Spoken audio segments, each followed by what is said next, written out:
Bapak, Ibu, saudaraku sekalian, di dalam Injil terdapat kisah yang tentu saja hampir semua orang Kristen atau semua orang Kristen tahu, yaitu mengenai Yudas yang menjual Tuhan Yesus. Dari kisah Yudas menjual Tuhan Yesus ini, kita dapat memperoleh banyak pelajaran rohani yang berharga. Yudas dikenal sebagai Yudas anak Simon Iskariot. Ada beberapa nama Yudas yang lain, saudara. Tapi yang jelas yang menjual Tuhan Yesus adalah Yudas Iskariot. Yudas Iskariot salah satu murid yang dipilih Tuhan Yesus. Dan sebelum Tuhan Yesus memilih murid-muridnya ini, di Injil Lukas pasal 6 Tuhan Yesus berdoa semalam-malaman. Adalah sangat logis kalau di dalam doa semalam-malaman tersebut Tuhan Yesus juga mempercakapkan mengenai orang-orang yang akan dipilihnya. Dan tentu apa yang dilakukan Tuhan Yesus atau yang dilakukan Yesus itu bukan satu tindakan sandiwara yang memilih Yudas lalu sengaja menjadikan Yudas sebagai alat kejahatan. Seakan-akan Yudas dibuat berwatak buruk, suka mencuri, dan akhirnya demi uang kecil mengorbankan gurunya. Adalah mustahil kalau Tuhan bekerja sama dengan iblis merasuki Yudas untuk merusak karakter Yudas yang akhirnya mengkhianati Tuhan Yesus. Sesungguhnya Tuhan Yesus yang pada waktu itu telah mengosongkan diri dan melepaskan keilahiannya sebagai Allah yang tahu segala sesuatu. Yesus tidak tahu bahwa Yudas yang akan mengkhianatinya. Tetapi Yesus tahu bahwa salah satu dari muridnya akan berkhianat kepadanya. Sebab satu orang yang makan bersama-sama dengan dia akan mengangkat tumitnya melawan Tuhan. Tetapi Yesus tidak tahu bahwa itu Yudas. Pada mulanya tidak tahu itu Yudas. Yesus tidak sandiwara, saudara. Di Kisah Para Rasul pasal 1 ayat 25, firman Tuhan mengatakan bahwa dia menerima jabatan pelayanan itu, yaitu kerasulan yang ditinggalkan. Yudas meninggalkannya, bukan didesain untuk meninggalkannya. Jadi Yudas memang tidak dirancang menjadi salah satu orang yang berkhianat kepada Tuhan Yesus. Yudas dirancang menjadi salah satu dari rasul Tuhan. Jadi kalau pada akhirnya Yudas ternyata gagal menjadi rasul, hal itu merupakan pilihan dan keputusannya sendiri untuk meninggalkan jabatan tersebut. Jelas di Kisah Rasul pasal 1 itu dikatakan bahwa dahulu Yudas termasuk bilangan murid-murid terkemuka dan mengambil bagian di dalam pelayanan. Jabatan kerasulan itu diperuntukkan bagi Yudas, tapi Yudas meninggalkannya atas kemauannya sendiri dalam kesadaran penuh. Jadi pengkhianatan Yudas bukan rekayasa Tuhan sama sekali. Jangan bodoh. Apa yang terjadi dalam kehidupan Yudas ini kan sebenarnya paralel dengan apa yang dialami bangsa Israel ketika keluar dari Mesir. Tuhan tidak menghendaki bangsa Israel yang dibawa ke Mesir, maksudnya ke Kanaan dari Mesir.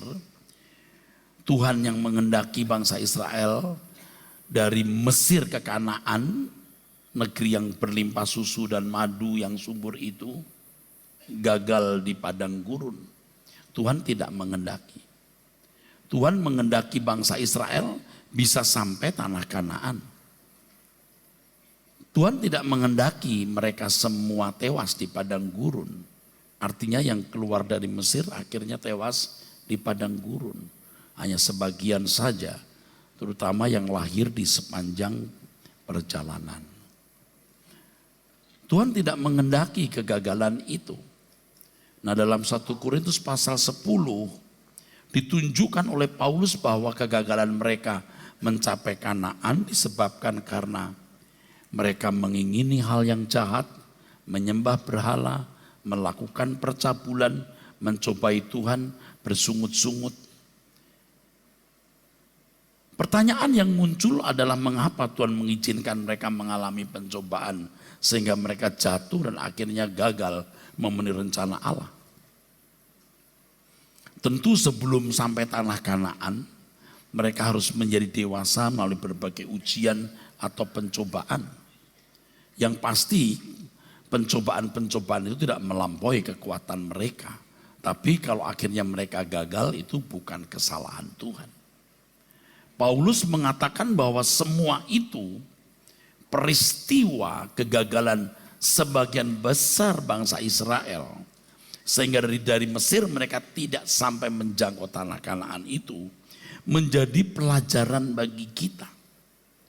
Kegagalan Yudas menjadi pelajaran yang sangat berharga bagi orang percaya sepanjang zaman sampai Tuhan datang kembali.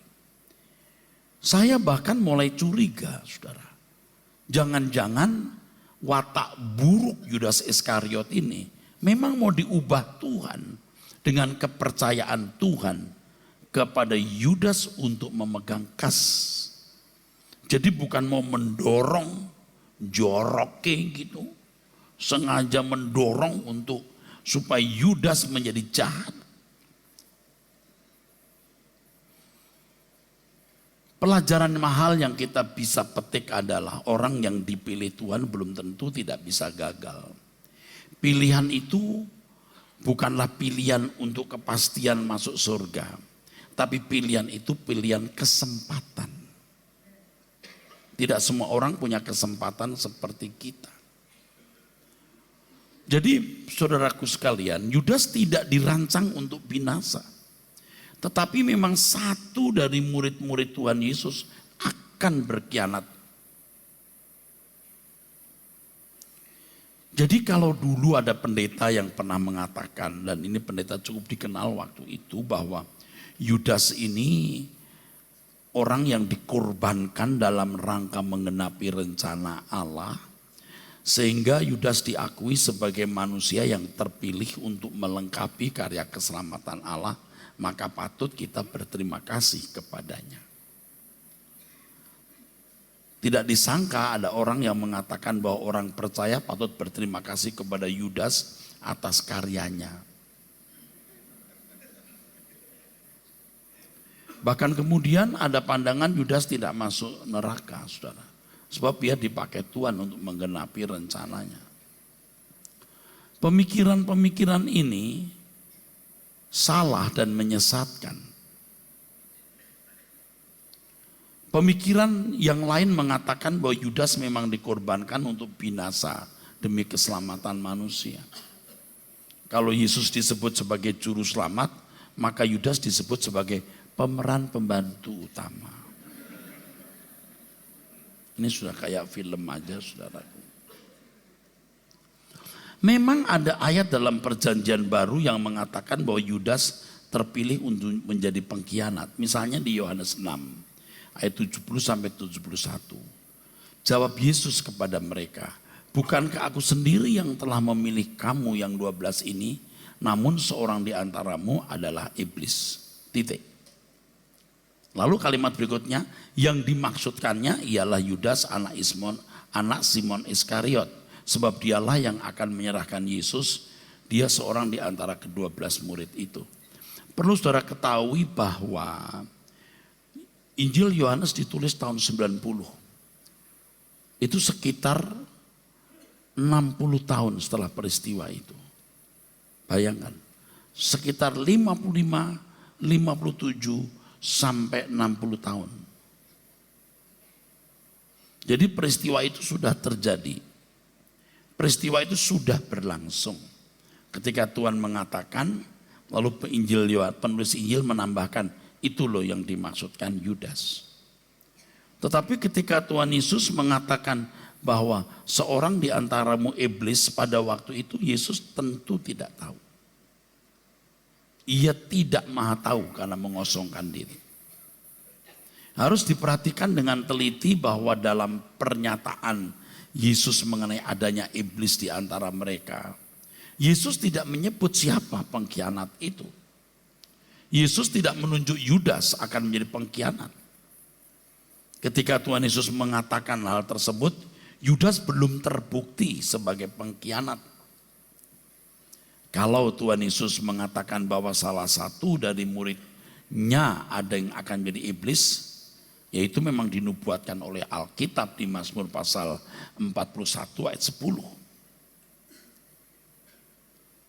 Nah, Yohanes pasal 6 ayat 70 sampai 71 tadi ditulis setelah peristiwa itu terjadi. Jadi perlu dimengerti bahwa setelah Yesus naik ke surga sekitar 55 sampai 60 tahun baru ditulis Injil Yohanes. Alkitab harus menyebutkan atau menyatakan nubuat mengenai Mesias untuk menunjukkan bukti bahwa dia adalah Mesias yang dijanjikan Allah. Karena ada banyak Mesias atau orang yang mengaku juru selamat atau orang yang mengaku utusan Allah. Utusan Allah harus diverifikasi, dibuktikan dengan nubuat-nubuat. Jadi kalau kita membaca Alkitab ada banyak nubuatan-nubuatan tentang kehidupan Tuhan Yesus. Dari kelahirannya, dari karya-karyanya mengadakan mujizat, penyalipannya di Bukit Golgota, kebangkitannya. Dan termasuk mengenai pengkhianatan satu dari murid-muridnya itu. Petrus juga menyatakan adanya pengkhianatan salah satu orang yang dekat dengan Tuhan tersebut. Tapi peristiwa itu ketika Petrus mengatakan itu sudah terjadi. Jadi ketika Petrus menyebut nama Yudas sebagai pengkhianat di Kisah Rasul 1 ayat 16, itu peristiwa sudah terjadi atau berlangsung.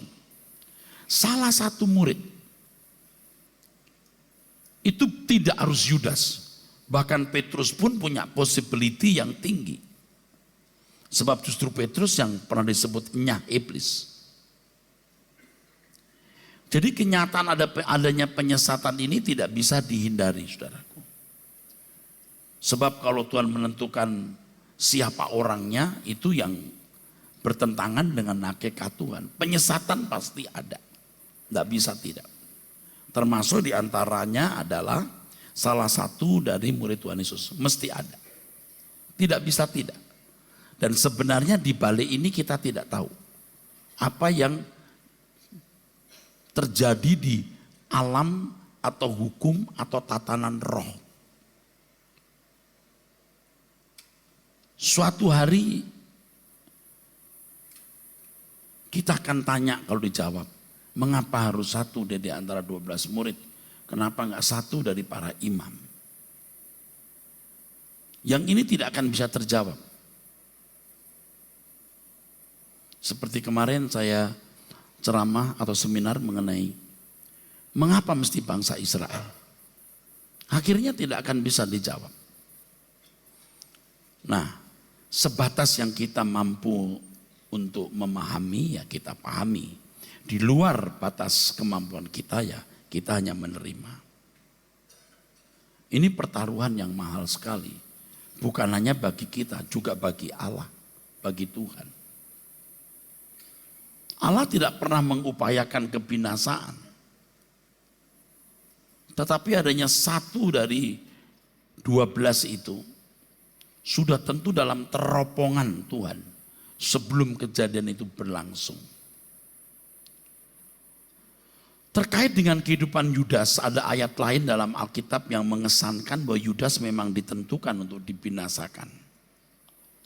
Selama aku bersama mereka, ini doa Tuhan Yesus, aku memelihara mereka dalam namamu, yaitu namamu yang telah engkau berikan kepadaku. Aku telah menjaga mereka dan tidak ada seorang pun dari mereka yang binasa, selain daripada dia yang telah ditentukan untuk binasa. Supaya genaplah yang tertulis dalam kitab suci. Kembali pertanyaannya, mengapa mesti satu dari 12 murid? Kenapa bukan satu dari imam-imam? Ini yang akan terjawab. Tapi sebatas yang kita mampu pahami, kita mau pahami. Karena ini tidak akan mengganggu kita. Jika kita memiliki ketertundukan dan hormat yang pantas kepada Tuhan. Banyak orang memandang bahwa Yudas seakan-akan ditentukan untuk binasa. Berdasarkan ayat-ayat yang tadi saya sebut. Orang yang berpikir begitu, itu orang yang belum berpikir tajam. Dia belum menemukan rahasia kebenaran firman Tuhan. Saya harus mengatakan dia kurang cerdas. Salah satu murid Tuhan Yesus disebut sebagai anak kebinasaan atau anak neraka. Huiostes apoleias, the son of perdition. Dalam versi yang lain, dikalimatkan orang yang ditentukan untuk terhilang. Dan para teolog sudah membuat premis, asumsi dasar bahwa Yudas itu yang ditentukan. Supaya genaplah yang tertulis dalam kitab suci, bukan supaya genaplah Yudas berkhianat. Tetapi digenapi bahwa satu dari 12 murid itu yang berkhianat. Supaya digenapi firman Tuhan. Bukan supaya digenapi bahwa Yudas harus berkhianat.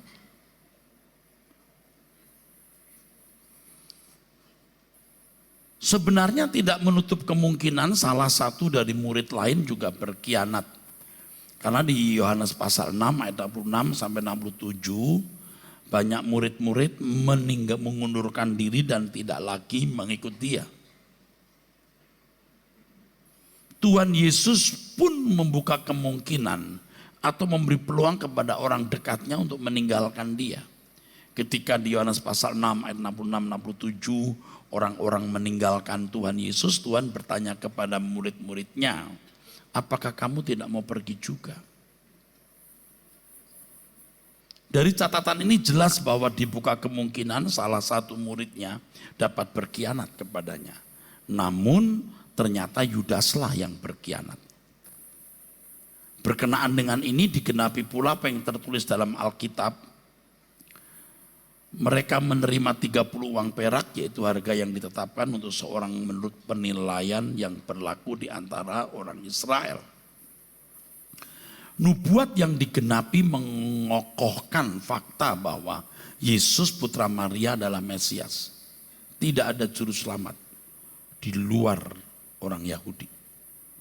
Keselamatan datang dari bangsa Yahudi. Itu harga mati. Dan Yesuslah sang juru selamat ini. Nubuat-nubuat itu meneguhkan, mengokohkan bahwa dialah juru selamat itu. Nah, penggenapan nubuat mengenai Yudas yang berkhianat kepada Yesus, itu satu dari sekian banyak nubuat untuk membuktikan bahwa Yesus itu juru selamat. Tadi sudah katakan dari kelahirannya di kota Bethlehem, Di kota Bethlehem. Bukan di Menteng Pulau atau di mana. Jelas di kota Bethlehem. Ingat, bukan di kota lain. Di Bethlehem. Tidak ada juru selamat atau utusan Allah di luar kota Bethlehem.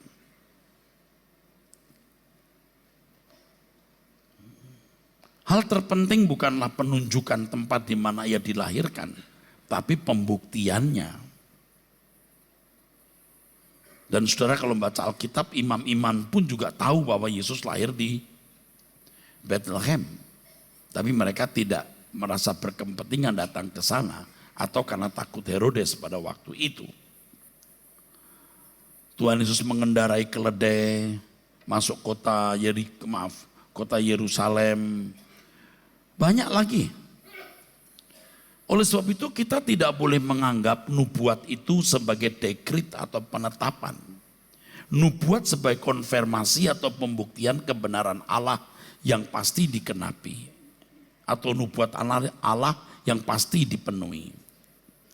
Maka dari itu semua nubuat mengarah pada pribadi Kristus dan karya keselamatannya guna mengkonfirmasi atau membuktikan identitasnya sebagai Mesias. Kalau kita memperhatikan perjalanan hidup Tuhan Yesus di muka bumi, salah satu yang nyaris menggagalkan rencana Allah itu Petrus. Petrus mencegah Tuhan Yesus ke Yerusalem. Dan Tuhan Yesus menghardik Petrus, enyah iblis, engkau suatu batu sandungan bagiku. Matius 16 ayat 21 sampai 23.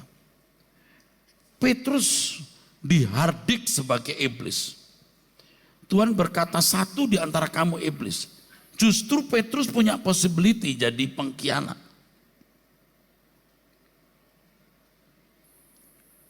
Ironinya justru Yudas tidak pernah diberlakukan sekeras itu.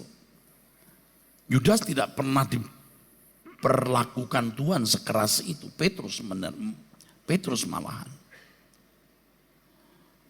Bukankah aku sendiri yang telah memilih kamu yang 12 ini, namun seorang di antaramu adalah iblis. Dengan hal ini maka dapat diperoleh pelajaran bahwa yang ditentukan binasa tidak harus Yudas. Memang satu dari 12 muridnya, tapi tidak harus, memang satu di antara 12 murid Tuhan Yesus akan berkhianat, tetapi tidak harus Yudas. Tidak menutup kemungkinan Petrus dapat menjadi yang binasa, tapi ternyata pada akhirnya Yudas yang berkhianat. Jangan karena mau membela doktrin Allah menentukan siapa yang selamat, siapa yang binasa, lalu dengan gegabah memandang Yudas ditentukan masuk neraka. Itu kurang cerdas. Di Lukas 22 ayat 31 sampai 32, Tuhan berkata, Simon, Simon, lihat iblis telah menuntut untuk menampi kamu seperti gandum. Tetapi aku telah berdoa untuk engkau supaya imanmu jangan gugur. Dan engkau jikalau engkau sudah insaf, kuatkanlah saudara-saudaramu. Mengapa Yesus tidak berdoa untuk Yudas? Kenapa untuk Petrus?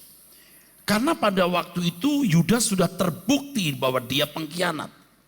Ketika Tuhan Yesus berkata, Yudas, maksudnya Simon, maaf ya. Simon, lihat iblis telah menampi kamu. Bukan Yudas, tidak. Petrus. Di Lukas 22 Tuhan mengatakan ini. Ayat 31, 32. Di Lukas 22 ayat 3 sampai 6. Iblis berbisik kepada Yudas. Dan Yudas menjual Tuhan Yesus. Tuhan tahu, oh ini orangnya. Kenapa enggak sebelumnya, Tuhan aku berdoa untuk Filipus, Nathanael? Enggak bisa, satu harus berkhianat.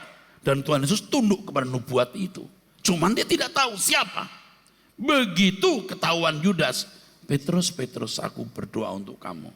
Seakan-akan Tuhan Yesus berkata kepada iblis, iblis, bukan dua, satu, udah satu doang. Dia pertahankan Petrus.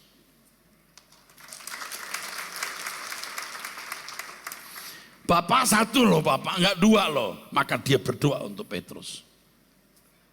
Hebat ya kebenaran itu. Anda beri tepuk tangan dengan tulus.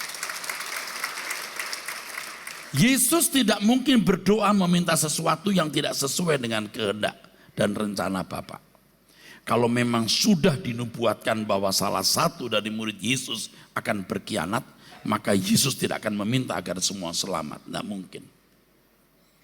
Aku memelihara mereka ya Bapa, menjagai mereka. Tidak seorang pun yang binasa selain daripada yang Engkau tentukan. Begitu tahu ini orangnya, dia menjagai Petrus. Dia berdoa untuk Petrus. Saudara ini bengong atau jelas? Jadi kalau ada orang dalam doktrinnya mengatakan Yudas ditentukan, dia kurang cerdas. Kasihan. Tapi dia sudah merasa pintar biasanya. Enggak, you mesti baca buku ini. Jangan karena membela premis Tuhan menentukan siapa yang selamat, siapa yang tidak. Lalu kamu memaksakan diri Yudas ditentukan. Kalau membaca dengan hati nurani yang tulus, dia akan tahu di sini. Mungkin ada orang yang berkata, saya nggak setuju tuh kalau Yesus tidak tahu. Tuhan nggak tahu. Tuhan tidak tahu. Nanti dalam kisah-kisah di Alkitab kita menemukan ketika Yesus di Nazaret mau dilempar ke jurang, banyak. Tuhan seperti tidak tahu, emang nggak tahu dia. Tuhan seperti nggak tahu, emang nggak tahu. Kapan kedatangannya, tidak tahu anak manusia. Dia tidak maha tahu. Ia mengosongkan diri. Jelas sekali Tuhan Yesus melindungi orang yang pasti harus binasa. Setelah kedapatan bahwa Yudas yang berkhianat, maka ia berdoa untuk Petrus agar tidak ikut berkhianat. Usaha Tuhan Yesus tersebut mengisyaratkan bahwa ia tidak mengendaki lebih dari satu yang binasa di antara murid-muridnya. Anda akan bertanya kepada saya, Pak, apa hubungannya Yudas menjual Yesus dengan tema kita? Tuhan mengatakan penyesatan harus ada. Celakalah orang yang melakukan, lebih baik batu kilangan diikat di lehernya, dibuang. Kalimat lain pengen dengar gak? Pasti ada pendeta sesat, itu maksudnya. Loh iya, pasti ada pendeta sesat. Lebih baik dia tidak pernah lahir. Batu kilangan diikatkan. Sebab dia akan menyesatkan salah satu dari anak-anak ini. Tuhan berbicara. Jangan sampai Erastus jadi penyesat.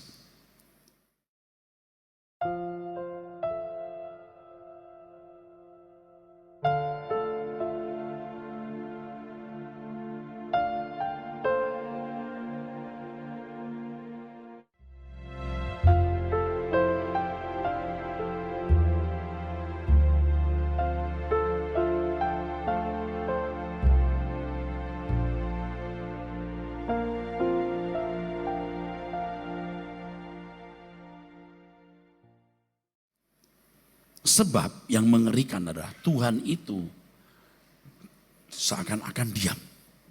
You mau rusak atau baik, tergantung kamu menilai dirimu, mengoreksi diri dan berjuang untuk berubah. Kalau tidak, bablas. Makanya ada pendeta-pendeta yang sukses yang makin dipakai, kelihatannya dipakai sama. Dengan segala sistem bergereja, orang jadi besar, tapi dia menyesatkan. Jangan sampai itu terjadi atas kita. Dan bagi saudara, jangan saudara ikut disesatkan. Itu kan maksudnya. Mereka menjual Yesus dengan nubuat, dengan visi, dengan penglihatan, dengan doa, dengan khutbah. Yudas berkhianat atas keinginannya sendiri, bukan karena keinginan orang lain, apalagi keinginan Tuhan. Kejahatan Yudas sebenarnya dimulai dari kebiasaannya mencuri uang kas yang dipercayakan kepadanya. Alkitab menulis kok, Yohanes 12 ayat 6 itu. Makanya Yudas komplain ketika ada orang mengurapi Tuhan dengan minyak narwastu. Yudas berkata, ini mahal, kenapa boros? Padahal dia menyolong. Dalam hal ini kita harus mengerti bahwa seseorang tidak mungkin jadi orang jujur mendadak atau jadi pencuri mendadak. Kebiasaan Yudas mencuri dan mengingini uang untuk kepentingan sendiri yang membuka peluang iblis masuk dalam hidupnya. Iblis akan masuk dalam hidup seseorang kalau orang itu memberi peluang atau pangkalan. Makanya di Efesus 4 ayat 27 Tuhan Yesus mengatakan, maksud saya oleh ilham Roh Paulus mengatakan, jangan beri kesempatan, jangan memberi foothold. Topon dalam bahasa aslinya, topon itu artinya tempat berpijak. Hal ini meneguhkan bahwa Yudas memilih nasib atau keadaannya sebagai pengkhianat. Walau hal ini tidak direncanakan oleh Yudas sendiri sebelumnya. Yudas tidak berpikir bahwa dia akan menjadi pengkhianat. Saya yakin Yudas tidak berkata nanti aku mau jadi murid Tuhan Yesus, aku mau jual dia. Tetapi pilihan demi pilihan hidupnya membawa dirinya kepada kodrat dosa sampai tingkat menjual Tuhan Yesus. Kebiasaan jahatnya menggiringnya kepada keputusan yang salah tersebut. Pendeta jatuh dalam dosa berzina, itu tidak dimulai langsung berzina. Dimulai dari senang melihat wanita cantik, mulai membaca buku yang gak pantas dibaca, nonton film yang tidak patut. Dari cara dia tidak membuang pikiran jorok di pikirannya, dia masih menikmati, dia akan jatuh dalam dosa berzina. Dari pengen punya duit, pengen punya barang yang orang lain juga punya, terus seneng kalau dapat amplop tebal, kalau amplop tipis kurang senang, terus sampai dia matre. Jadi jangan berpikir Allah menentukan orang selamat dan Allah menentukan orang tidak selamat. Tidak begitu. Kalau orang selamat gimana? Digiring jahat terus tuh. Sejahat itukah Allah? Atau membiarkan yang satu digiring iblis, Tuhan biar, tapi yang satu mau digiring iblis. Enggak iblis, jangan digiring ke sana. Ini saya pilih masuk surga. Yang itu giring aja.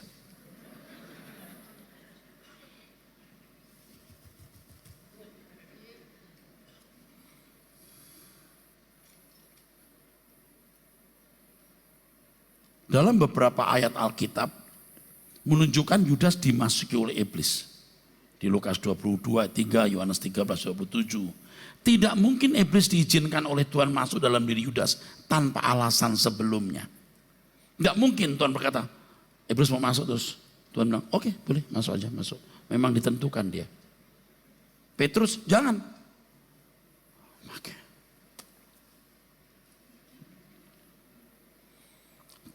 Ini implikasinya untuk saudara. Saudara membuka peluang kepada untuk iblis atau Tuhan itu tergantung saudara. Tapi saya ditentukan tidak binasa, Pak. Tahu dari mana you tahu? Dari mana you tahu?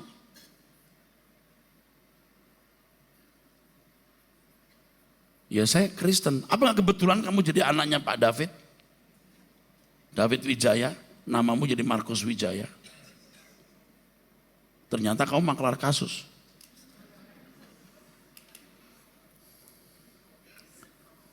Kristenmu tidak menyelamatkanmu loh.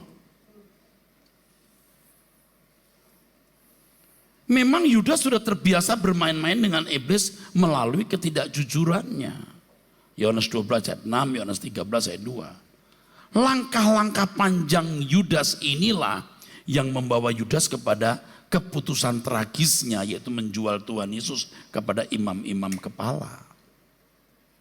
Yudas seperti murid-murid yang lain selalu mendengar pengajaran Tuhan Yesus. Di dalamnya ada nasihat, ada peringatan, ada larangan dan lain sebagainya. Yudas melihat mujizat yang Tuhan Yesus lakukan. Bahkan bukan tidak mungkin dari dua murid yang dikirim itu. Itu Yudas juga mengadakan mujizat mengusir setan atau mengusir roh jahat. Apakah Tuhan Yesus bersandiwara untuk Yudas? Pura-pura menasehati, tetapi sementara itu juga mengeraskan hatinya.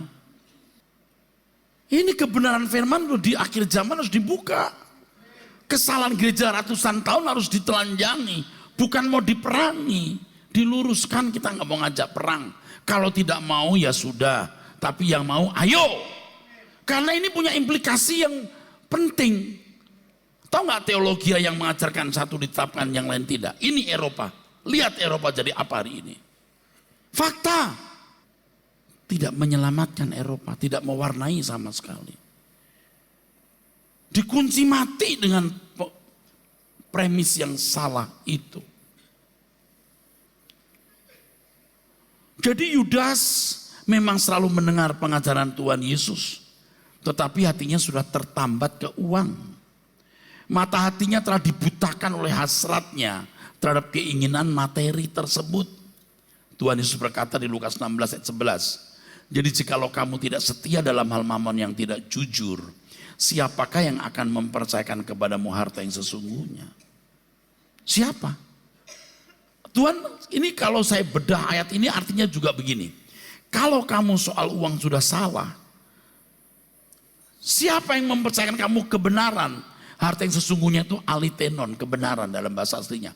Siapa? Bukan aku loh. Berarti bukan kebenaran yang masuk pikiranmu. Itu maksudnya. Jadi biar mendengar pengajaran kalau sudah matre, tidak bisa. Saudara ini ya, kalau sudah matre, aduh. Biar ikut seminar 30 kali juga berubah. Betul. Betul. Benar saudaraku. Kalau orang sudah tidak benar soal uang, hatinya melekat pada uang, ia tidak akan mengerti firman Tuhan. Walaupun diajar setiap hari. Jadi kebutaan Yudas bukan karena Tuhan mengeraskan hatinya. Ia memilih mencintai harta atau uang. Yudas sendiri yang mengeraskan hatinya. Inilah yang dikatakan Paulus. Ada orang-orang yang tidak percaya yang pikirannya telah dibutakan oleh ilah zaman ini sehingga tidak melihat cahaya Injil tentang kemuliaan Kristus.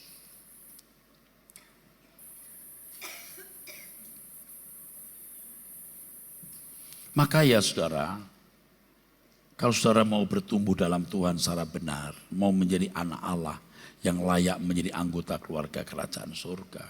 Satu, jangan punya keinginan. Dua, jangan punya cita-cita. Keinginan kita hanya mau menyenangkan hati Tuhan saja. Udah.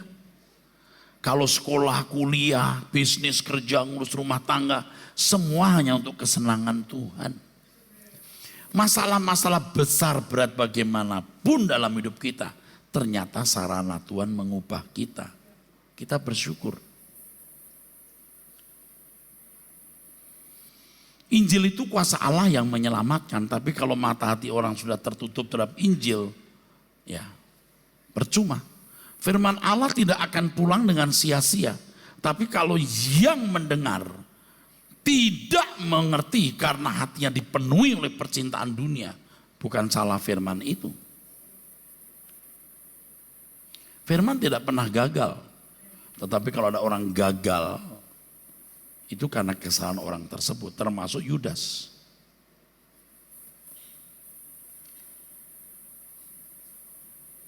Sangat besar kemungkinan bahwa Yudas sebenarnya tidak bermaksud mengkhianati Yesus.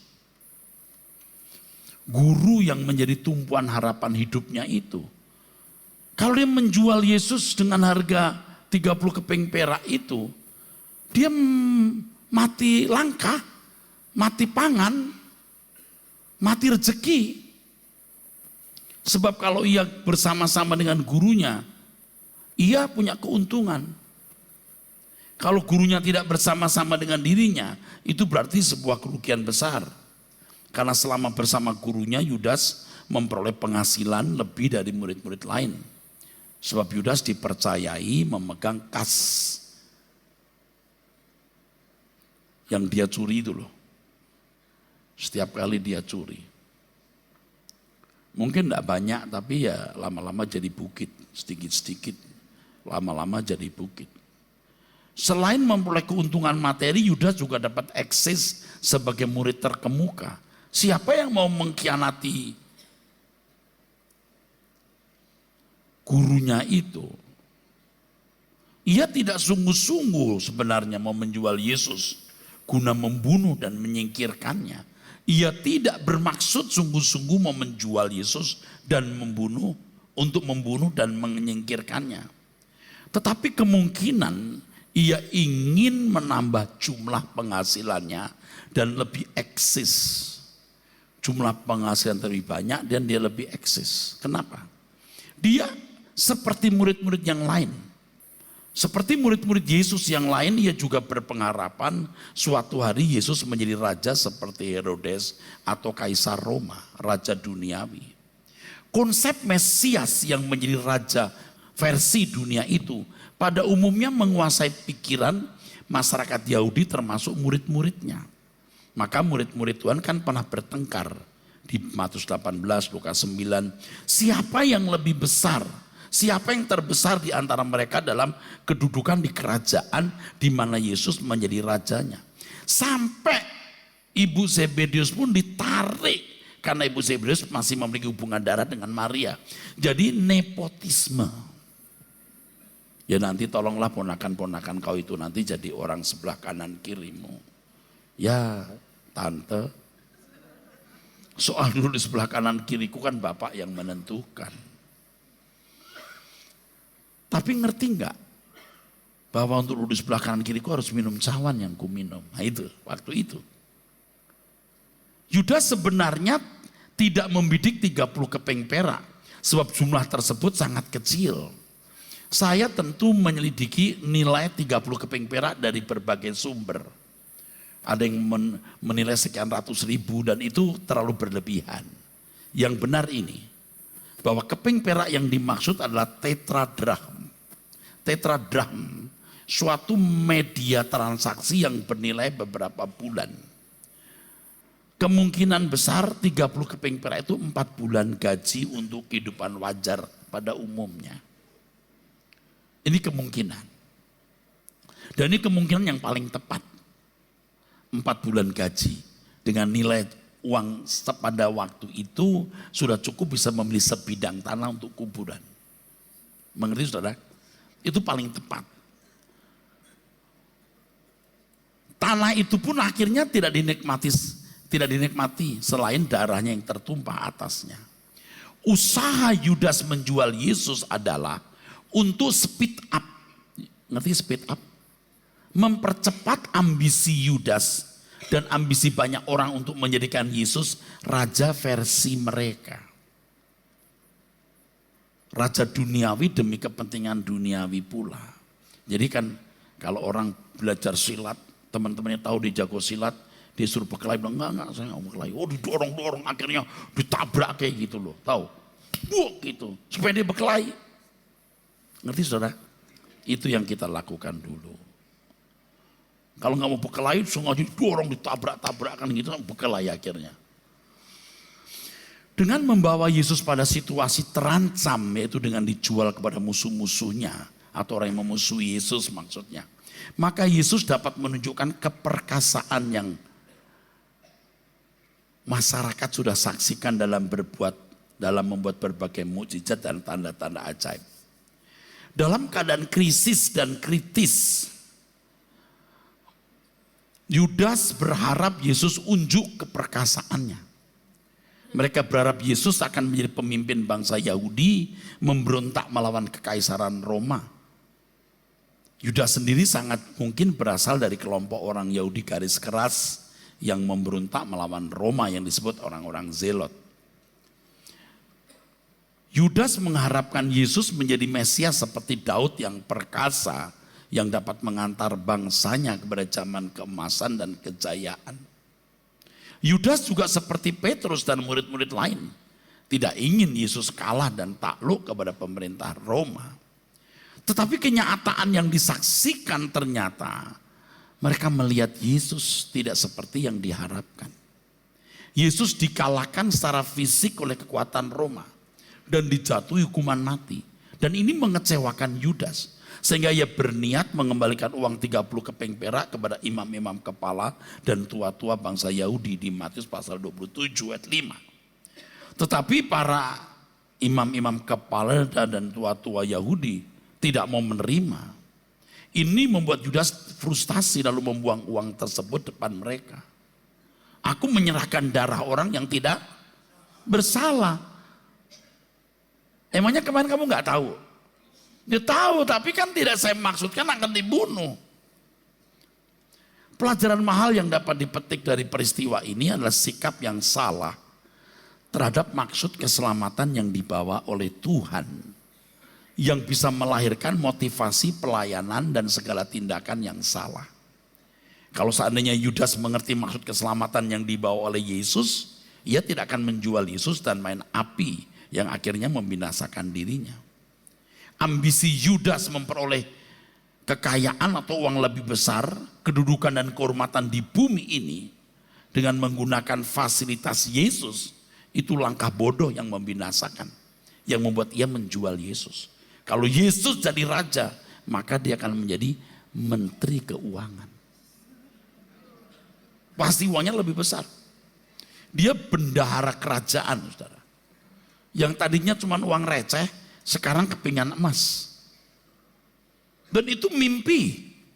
Mimpi yang bisa terwujud. Menurut perhitungan mereka, karena melihat kecakapan Tuhan Yesus membuat mujizat-mujizat itu. Tapi dia tidak tahu bahwa Yesus datang membawa kemerdekaan dari dosa, bukan kemerdekaan dari politik. Orang miskin pun tidak dibuat kaya. Orang miskin mendengar berita baik. Buta melihat timpang jalan, betul. Orang kusta tahir, orang miskin menerima berita baik, bukan jadi kaya. Kalau Yudas mau mengerti dan mau menerima bahwa kerajaan Tuhan Yesus bukan berasal dari dunia ini, ia tidak akan menjual Yesus. Pelayan Tuhan yang mengerti hal ini, dia tidak akan menjual Yesus. Tidak akan. Tuhan menyatakan bahwa kerajaannya bukan dari dunia ini, dan Paulus juga mengatakan bahwa kita ini keluarganya di surga bukan di bumi. Orang percaya adalah orang-orang yang akan dibawa keluar dari dunia ini ke kota yang memiliki dasar yang direncanakan dan dibangun oleh Allah sendiri. Orang percaya harus mengarahkan diri kepada perkara-perkara yang di atas bukan yang di bumi. Jika Yudas memahami hal ini, ia tidak akan menjual Yesus. Ia tidak akan diperbudak oleh uang. Karena uang menjadi segalanya bagi Yudas, binasa dia. Uang digunakan untuk memperoleh segala kebutuhan, betul. Tetapi kalau uang menjadi kesukaan, itu sudah membuat mata hati seseorang menjadi gelap, sehingga ia bisa bertindak brutal seperti Yudas. Dan saya harus mengatakan bahwa tidak sedikit pendeta atau banyak pendeta yang sebenarnya tidak beda jauh dari Yudas. Mata hatinya itu duit, mau hidup wajar. Oleh sebab itu ya saudaraku, kalau kita mau selamat, ya jangan punya keinginan, jangan punya cita-cita. Keinginan kita hanya mau menyenangkan Tuhan saja. Supaya Tuhan menjadi segalanya dalam hidup kita. Kalau ada orang Kristen yang memiliki sikap hati seperti Yudas, dia pasti menjual Yesus. Apalagi dia pendeta. Dia punya potensi untuk itu. Cinta uang itu artinya keadaan hati yang merasa tidak bahagia jika tidak memiliki uang dalam jumlah tertentu. Padahal kesejahteraan hati itu bisa bergerak terus, relatif. Sudah punya 2 juta belum puas, mau 20. Sudah punya 20 belum puas, mau 200 juta. Sudah punya 200 juta rasa kurang, harus 2 miliar dan seterusnya. Orang seperti ini akan berusaha mengharapkan dan berjuang memiliki uang dalam jumlah yang lebih banyak. Bagaimana dia bisa ikut Tuhan Yesus? Memang sebenarnya bukan uang itulah yang dia cari, tetapi barang, kepuasan daging, kedudukan, kehormatan yang bisa dibeli lewat uang itu. Oleh sebab itu kita harus bersikap benar terhadap segala sesuatu tersebut. Kalau handphonenya tidak harga di atas 10 juta ya nggak apa-apa, yang penting bisa dipakai. Kalau bisa punya rumah ya beli, nggak punya ya kontrak. Kalau bisa beli yang kecil-kecil, nggak usah yang besar. Ya, orang harus tidak diremut oleh dunia. Akhirnya bukan kita yang pakai barang, barang yang pakai kita. Ibu-ibu tuh. Akhirnya bukan barang yang ibu pakai, barang pakai ibu. Ayo harus pakai ini ya, harus pakai merek ini, harus pakai merek itu, begitu. Tapi bukan ibu-ibu yang di sini, ini yang ada di tempat lain. Karena nggak ada yang nginep di sini, saudaraku. Uang harus dipakai untuk memenuhi rencana Tuhan. Kalau kita tidak sungguh-sungguh mengerti hal ini, waduh, kita terjebak. Ayo kita fokus yuk. Bersama saya yuk kita fokus. Kita memiliki dimensi hidup yang berbeda dengan orang lain, walaupun kelihatannya sama. Jadi kalau saudara belum bisa menghayati bahwa kerajaan Tuhan Yesus bukan dari dunia ini, saudara pasti terikat dengan percintaan uang. Saya diproses Tuhan luar biasa.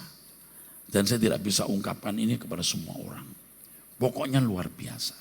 Tapi intinya sebenarnya membersihkan hati saya dari cinta uang. Harus bersih. Supaya kita jangan menjual Yesus seperti Yudas menjual Yesus. Karakter Yudas ini karakter yang tidak terfokus pada perubahan dari manusia berkodrat dosa ke manusia yang berkodrat ilahi. Ia terikat dengan percintaan dunia. Dengan cara demikian sebenarnya Yudas itu menukar, kalau dikatakan tadi jabatan kerasulan sama dengan menukar hak kesulungan. Kita itu punya kesempatan jadi anak Allah. Itu karunia sulung roh luar biasa. Oleh sebab itu kita harus berani, saudara. Oke, boleh tepuk tangan.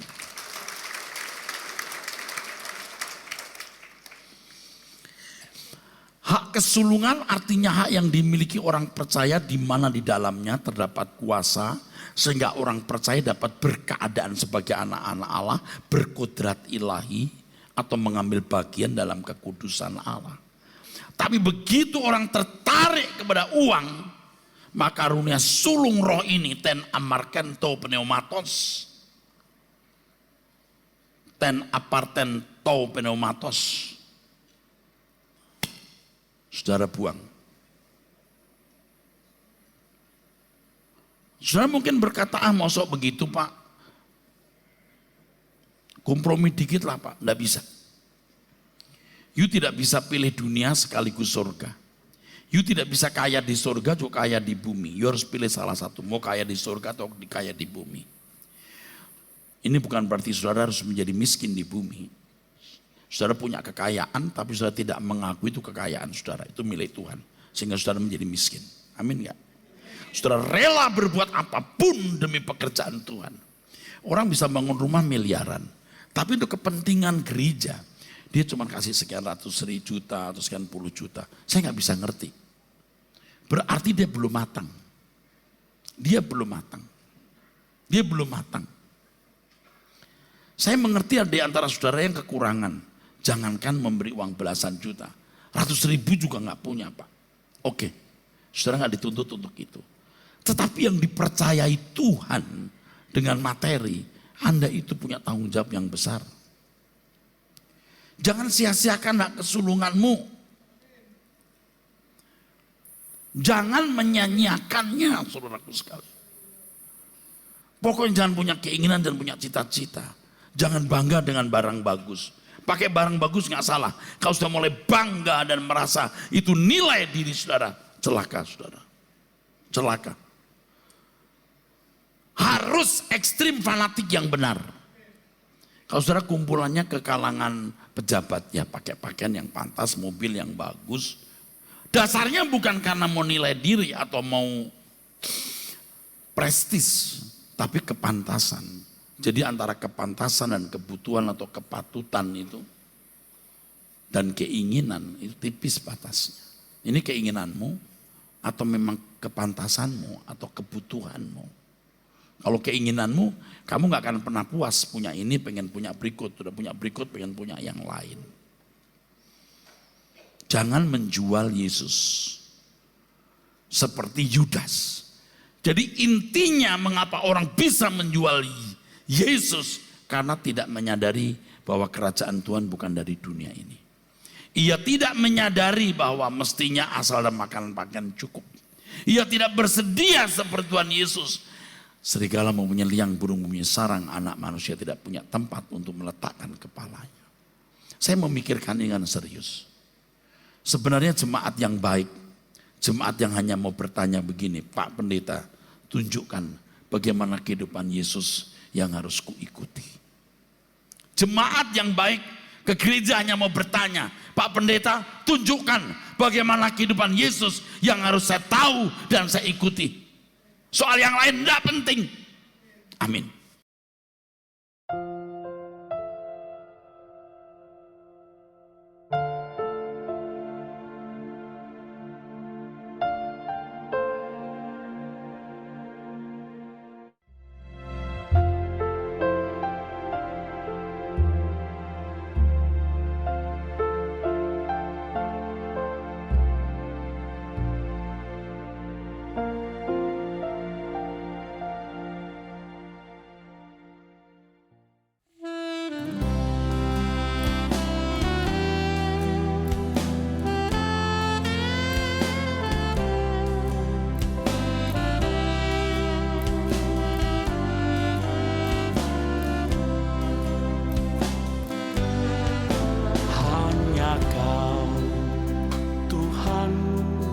Kenal pribadiku, segala pergumulanku. Dalam lembah kelam, rimba raya dunia, Kau menyertai dengan setia. Takkan ku lupa kebaikan-Mu yang telah Kau berikan padaku. Segenap hidupku hanyalah bagi-Mu, semua yang ada padaku. Hanya Kau, Tuhan, tetap setia mengantarku ke rumah Bapa.